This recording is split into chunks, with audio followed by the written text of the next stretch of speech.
supply and property sections ng City Engineer's Office, and we will have an overall sa sining departamento sa syudad, considering sa amon nakitaan sa Saturday na about 4,800 bags sa semento nga nagtiga.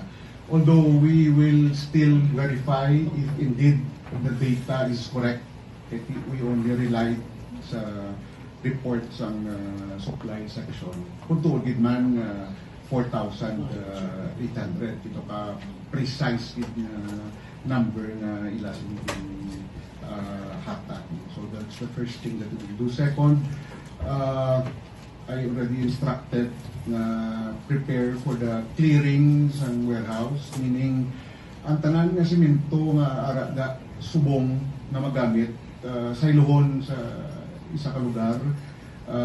I instructed them marenta sa isa ka warehouse sa iluhon ang tanan para masigurado ta nga eksaktong numero.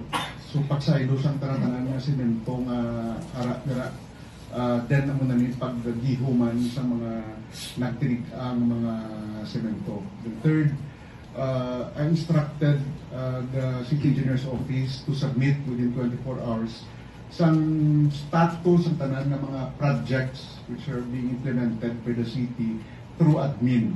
Magambal ka through admin ang syudad, ang bakal materials, ang syudad, ang enter into labor or contract, meaning pakyaw contract, city engineers ang supervise, city engineers ang implementar.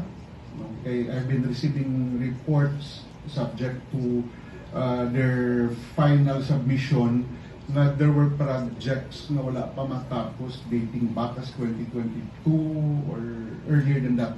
No? So, amo na ang akon na ihulaton sila by tomorrow. And then we will convene the disposal committee of the city.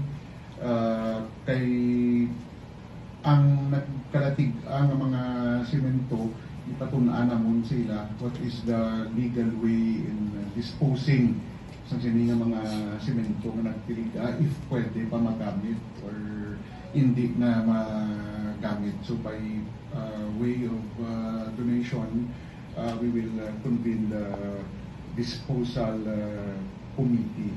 And then as soon as we receive the explanation by the City Engineer's Office, we will forward this to the City Legal Officer for appropriate action.